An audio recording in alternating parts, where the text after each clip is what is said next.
Marwadi university మంచి భవిష్యత్తు కోసం తెలుగు విద్యార్థులు ఇష్టపడే యూనివర్సిటీ. కాల్ 9059052378 9059052379. ఇదిగో లోకేశ్వరరావు, అయ్యా రేపు అన్నయ్య పుట్టినరోజు కదా, ఎవరైనా కొత్తగా పెళ్లి చేసుకున్న జంటలున్నారేమో చూడు. అలాగే. ఆగండి ఆగండి, నేను చెప్పేది వినండి. మీకందరికీ తెలుసు, ప్రతి సంవత్సరం శివరామకృష్ణయ్య గారు తన పుట్టినరోజు నాడు పెళ్లి చేసుకునే కొత్త జంటకు తాళిబొట్టు, కొత్త బట్టలు, 2 ఎకరాల పొలం దానం చేస్తారు. కాబట్టి రేపు ఎవరైనా పెళ్లి చేసుకునే వాళ్ళు ఉంటే వచ్చి పేర్లు నమోదు చేసుకోండి.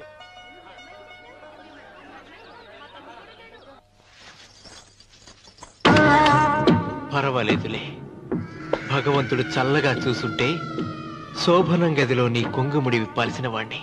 డబ్బుందని రామనని పెళ్లి చేసుకున్నావు కదా. భిక్షపతి, నేను వదిన్ని. కళ్ళు పోతాయా? పోనీ, నిన్ను అనుభవించాక కళ్ళేమిటి? ప్రాణం పోయినా పర్వాలేదు. ఏంట్రా, ఏం చేస్తున్నావు ఇక్కడ? ఏం లేదు నాన్న, పాలేమన్నా ఉంటే ఒక బిందెడివ్వు, నేను కూడా శివలింగం మీద పోస్తాను అంటే నోర్మి అంటుంది. మూసా పోస్తాను వదినా.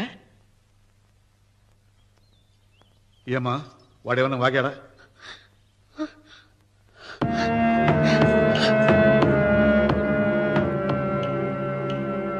భిక్షపతి, అవును, అసహ్యంగా చండాలంగా వాగాను. చంపుతావా? చంపు. మీ తాత ముత్తాతలు జంతువులు చంపితే నువ్వు నన్ను చంపు. చంపి నా తల కూడా గుమ్మానికి వేలాడగట్టు.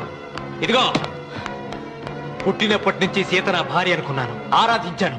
నేను తాగుబోతుని, తిరుగుబోతుని, లపుట్టు వేదవునని చెప్పి ఆ సీతకు రామన్న చౌదరి గారికి దగ్గరుండి పెళ్లి జరిపించావు కదా.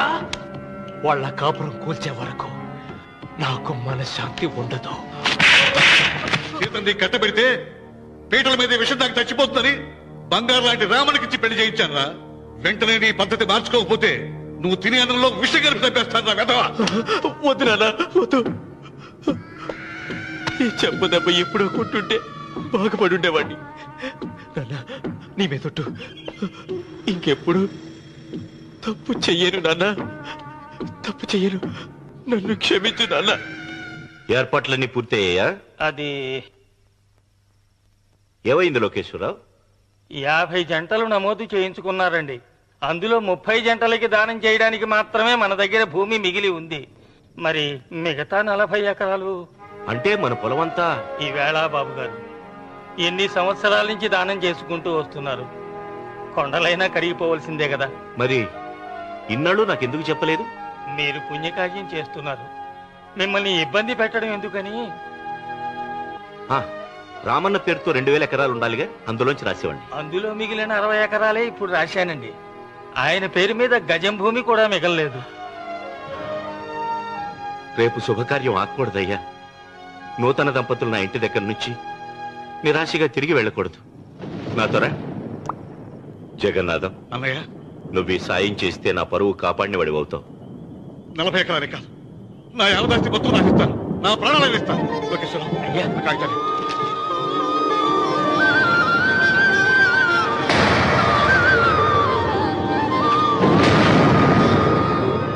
మీ కుటుంబం 10 కాళ్ళ పాటు చల్లగా ఉండాలయ్యా.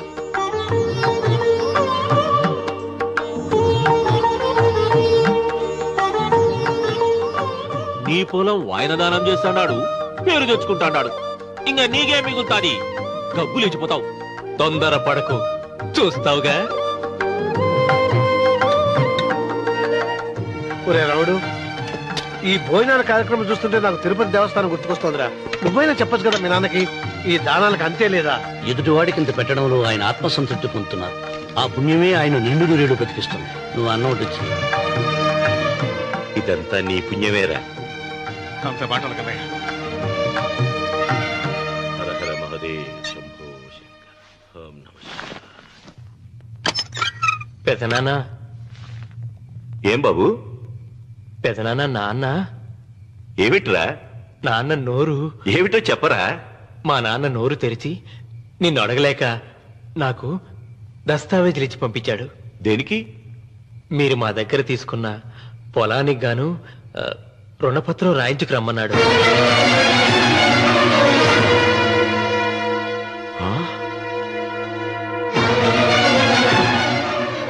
నా తమ్ముడు రుణపత్రం అడిగాడా? అయ్యో సంతకం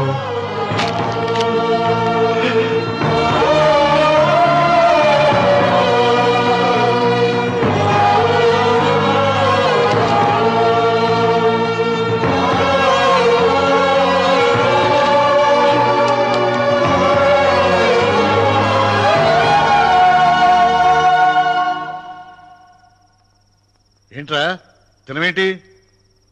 ఓహో, అన్నంలో విషం కలిపి చంపుతున్నానని భయపడి చస్తున్నావా? లేదురే, తిను. ఏంట్రా నాకేమైంది? నువ్వు అన్నంలో విషం కలిపి నన్ను చంపుతానన్నావు కదా, ఆ పాపం నీకెందుకు అంటగట్టాలి అని నేనే నా అన్నంలో విషం కలుపుకున్నాను నాన్న. పొరపాటుగా పళ్ళాలు మారాయి. నాన్న ఎలాగో చచ్చిపోతున్నావు కదా, నీకు రహస్యం చెప్పనా? ఇంతకు ముందే మీ అన్నయ్య చేత దొంగ దస్తావేజీల మీద సంతకం పెట్టించుకున్నా. వాళ్ళని వీధిలోకి తీసుకొస్తా.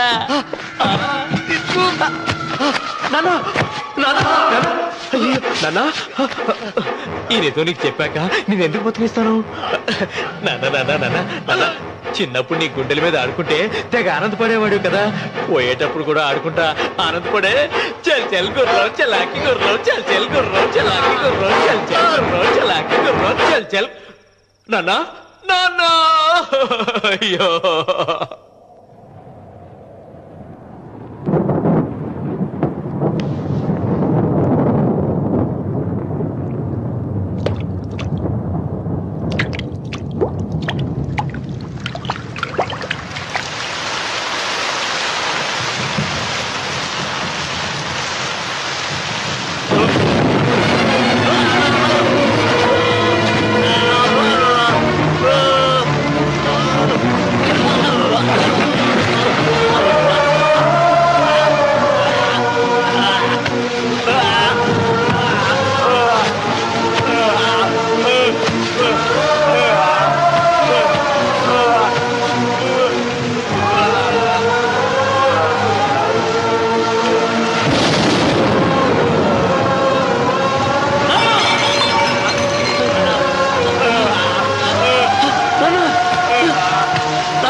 తొందరగా పోనీరా.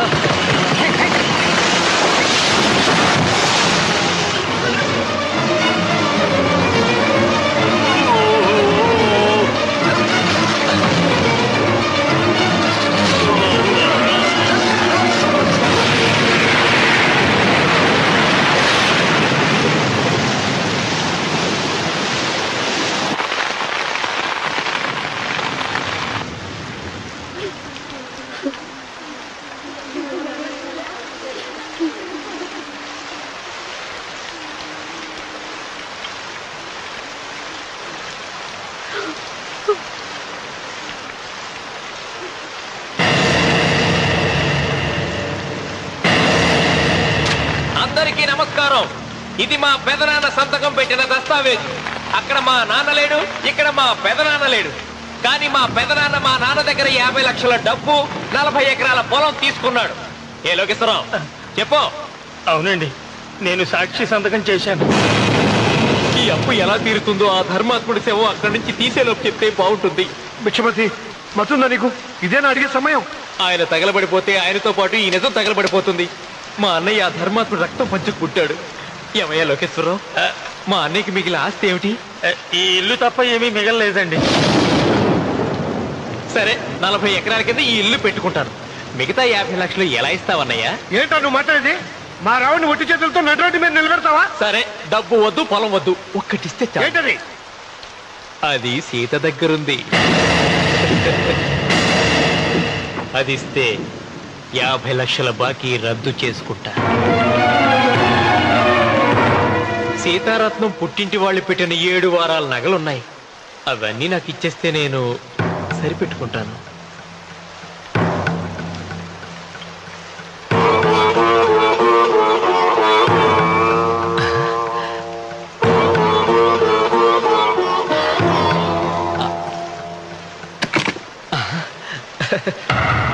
ఏమిటి నీ మెళ్ళ ఉన్న మంగళసూత్రం బంగారం కదా, అది కూడా తీసిపెట్టు. అన్నయ్య తీసేమని చెప్పు. నువ్వు కట్టాల్సిన మా రావుడు కట్టాలని ఖచ్చితంగా కదా ఈ పని చేస్తున్నావు. తప్పు మాట్లాడుతున్నావు శాస్త్రి. నాకు ఆ తాళి అక్కర్లేదు, ఆ 50 లక్షలు కట్టమను.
దేవుడా, ఆయన దేవుడే అయితే 24 గంటలు శివ పూజ చేస్తూ దానధర్మాలు చేసిన మా నాన్నకు దిక్కులకి సవరిస్తాడా?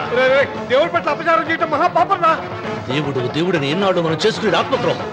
అసలు దేవుడే లేడు. దిష్టి బొమ్మలాగా నా ఇంటి ముందు ఆ శివలింగం ఉండడానికి వీల్లేదు.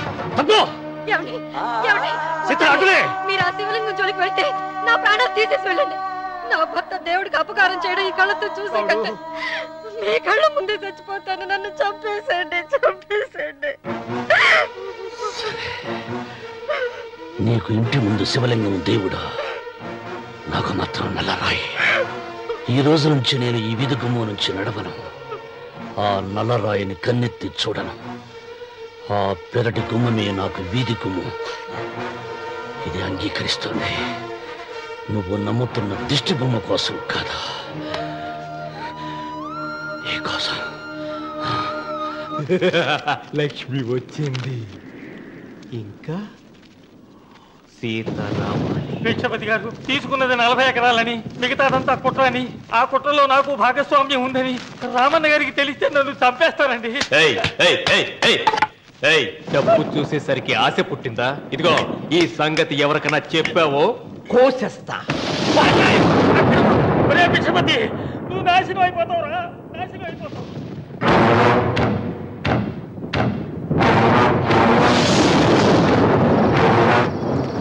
ఇంత రాత్రి పూట ఎక్కడికి వెళ్తావా నాయన?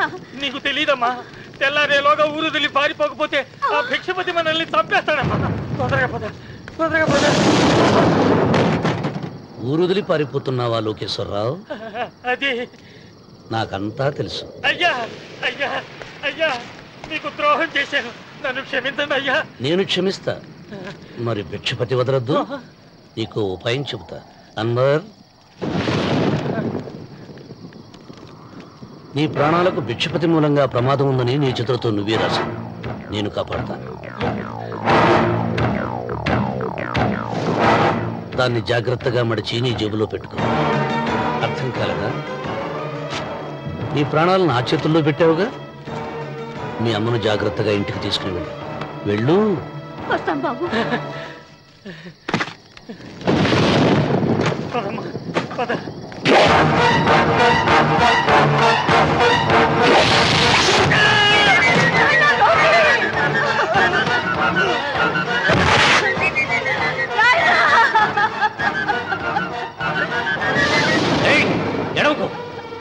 ఎడవకో. కన్నీళ్లు పెట్టేంత గొప్ప చరిత్ర కలిగిన వాడు కాదే నీ కొడుకు. అన్నం పెట్టిన మా నాన్న చావు కారణమైన వాడు. నీ కొడుకును భిక్షపతి చంపాడని పోలీసులకు చెప్పాలి. అప్పుడే బ్రతికినంత కాలం నీకు నీ మనవరాలకి ప్రాణభిక్ష పెడతాను. లేకపోతే అన్వర్, అయ్యా, వీడి శవాన్ని తీసుకెళ్లి భిక్షపతి ఇంటి ముందు పడే. రావుడు, నువ్వు శ్రీరామచంద్రుడు లాంటి వాడిరా, ఇలాంటి హత్యలు చే. మా నాన్న పెట్టిన పేరు రామన్న, కానీ ఈ రోజు నుంచి నా పేరు రావణ. ఆయన మూలంగా దానాలు పొంది, భూదానాలు పొంది, అన్నదానాలు పొంది ఆయన కన్ను మూసిన రోజు కన్నీటి విట్కోలు చెప్పలేకపోయిన ప్రతి వాడి బ్రతుకు కన్నీటి పాలు చేస్తా. అవసరం సృష్టికి తల్లి, అనుభవం తెలివికి తండ్రి. ఇది నా తండ్రి చావు నాకు నేర్పిన గుణపాఠం. వెంకన్న, ఆయన దానం చేసిన వేలాది ఎకరాలు తిరిగి తెస్తాను. సూది మన మోపినంత నేల కూడా వదలను. అప్పటి వరకు మా నాన్న మొరతాడి నా మెడతాడు. ఏమిటిది? నన్ను ఎందుకు అరెస్ట్ చేస్తున్నారు? లోకేశ్వరను చంపినందుకు అరెస్ట్ చేస్తున్నాం. నేను అతను చంపడం ఏంటి? అతని స్వహస్తాలతో రాసిన ఉత్తరం. దీనికి అతను తల్లే సాక్ష్యం.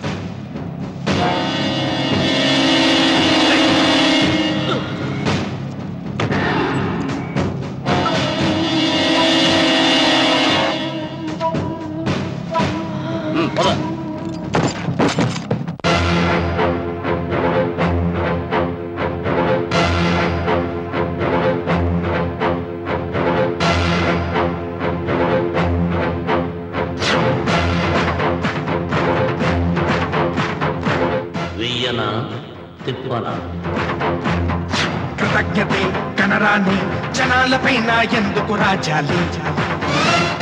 కృతజ్ఞతే కనరాని జనాలపైన ఎందుకు రాజాలి?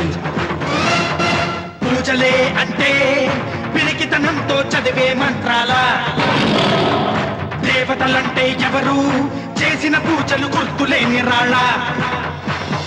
పాపం పుణ్యం ఇక నుండి పాదరక్షలుగా తొక్కేసై మంచి మమత మానవత్వం చించవతలబారై అసాధ్యాలను సాధ్యం చేసే నువ్వే రాయలసీమకు రాజు. రామన్న రామన్న రాయలసీమ రామన్న చౌదరి. రామన్న రామన్న రాయలసీమ రామన్న చౌదరి.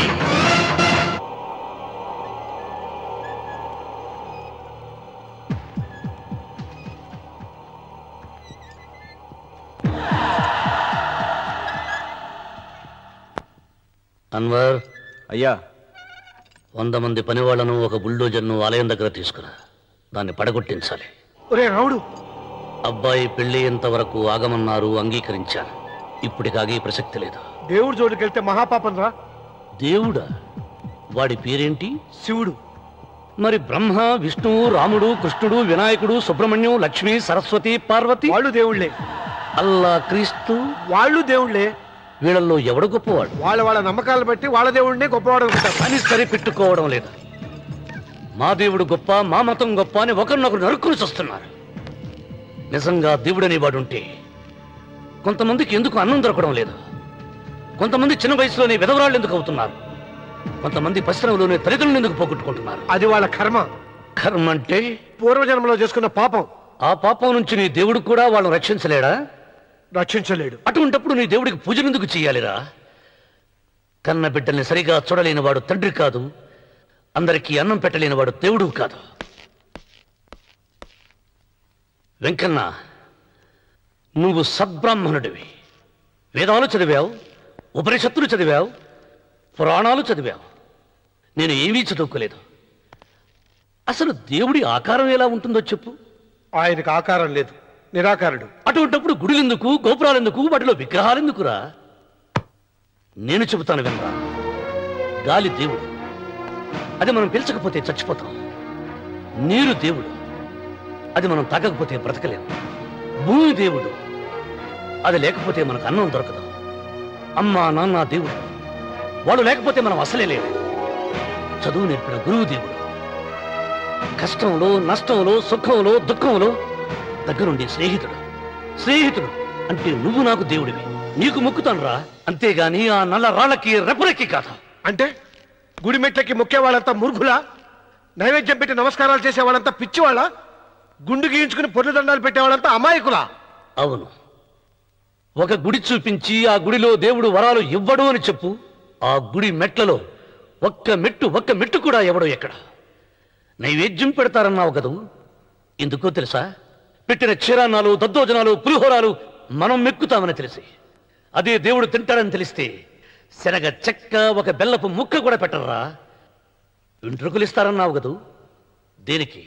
మళ్ళీ ములుస్తాయన్న ధైర్యంతో గుండు గుట్టించుకున్నాక జన్మలో ఒక్క వెంట్రుక కూడా మొలవదు అని చెప్పు. ఒక్కడు కూడా గుండు గుట్టించుకోడు. ఒరే రావుడు, గీతలో శ్రీకృష్ణుడు ఏం చెప్పాడో తెలుసా? చిచి, 16,000 మంది గోపికలతో సరసం, 8 మంది పెళ్లాలతో కాపురం చేసిన కృష్ణుడు ఎలా వేల్పు?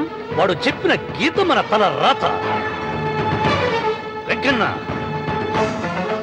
నా దృష్టిలో భగవంతుని పూజించే వాళ్ళు 2 రకాలు. భయంతో పూజలు చేసేవాళ్ళు, ఆశతో మొక్కేవాళ్ళు. పాపం చేశాం, ఆయనకు దండం పెట్టి చేసిన పాపాన్ని ఏదో ఒక రూపంలో హుండీలో వేసేద్దామనుకునే వాళ్ళు మొదటి రకం. మొక్కితే ఏదో దక్కుతుందని ఆశపడేవాళ్ళు 2వ రకం. నా భూమి నేను సొంతం చేసుకున్నాను కాబట్టి అది పాపం కాదా? భయం లేదు, ఏదో అయిపోవాలనే ఆశ తపన నాకు లేదా? ఈ రామన్న చౌదరి నిన్న జరిగింది మర్చిపోడు, నేడు జరగాల్సింది వాయిదా వేయడు, రేపటి గురించి ఆలోచించడు. వాస్తు పురుష దేవతాభ్యో నమః. ధ్యాయామి, ధ్యానం సమర్పయామి, ఆవాహయామి,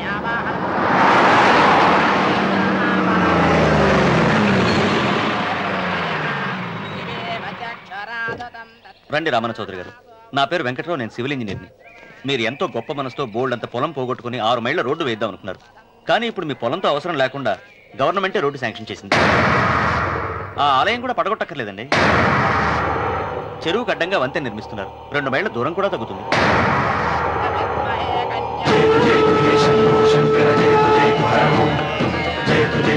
పాట వేయించడానికి నువ్వే వడివిరా, భగవంతుడే వేయిస్తాడు. అమ్మవారి ఆలయాన్ని నువ్వు తాకలేవు. పూలు వేయండి రామన్న గారు. ఆయన ఎవరు? జటాధారి స్వాముల వారు. నీకు తల్లిదండ్రులు ఉన్నారా? లేరు, చనిపోయారు. ఫోటో ఉందా? ఉంది.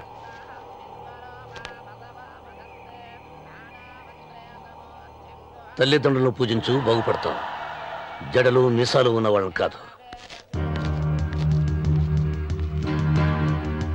హక్కుమని ఏమన్ను నిన్నుగని నవ్వింది విన్నావా? హక్కుమని ఏమన్ను నిన్నుగని నవ్వింది విన్నావా? దేనికి నీవు శాసనకర్తవు కావని తెలిసిందా? నేను నాదంటూ పలికిన మూర్ఖులు భూమిలో మిగిలారా? 7 అడుగుల నేలొకటే చివరికి మనిషికి మిగిలేని ప్రవాహంలో కొట్టుకుపోయే గట్టి పరకర మానవుడు. ఏ పాఠం ఎవరికి చెప్పాలో తెలిసిన వాడే ఈశ్వరుడు. రామన్న రామన్న ఇప్పటికై